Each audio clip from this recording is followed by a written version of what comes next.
حياكم الله ومساكم الله بكل خير. اليوم عندنا طريقة شرح دهان الخشب. بنسوي تجربة على الخشب، قسمت الخشب بحيث نشوف التجربة. بستخدم مكونات بسيطة متوفرة في كل بيت. الأكواب وضعت فيها الموية الحارة، وبعدها ضفت المكونات اللي هي نسكافي، الشاي إلى آخره. أول تجربة عندنا بجرب ملونات الطعام.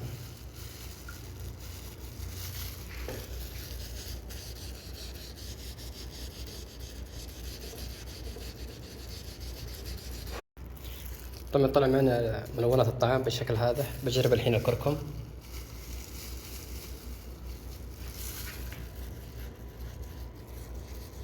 هذا الكركم.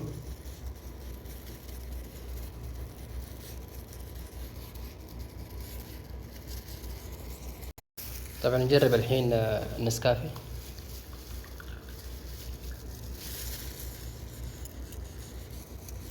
هذا النسكافي. الحين بجرب معكم بهارات حارة.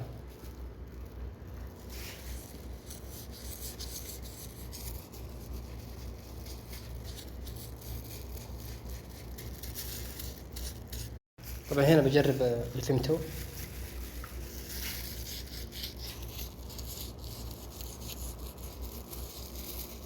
المفترض قلت لكن ما هو متوفر، استخدمت الفاين. هنا بستخدم نجرب الشاي.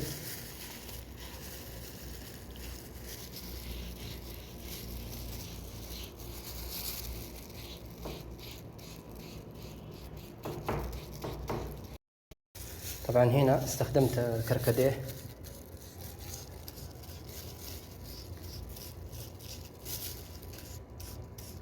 كذا خلصت التلوين.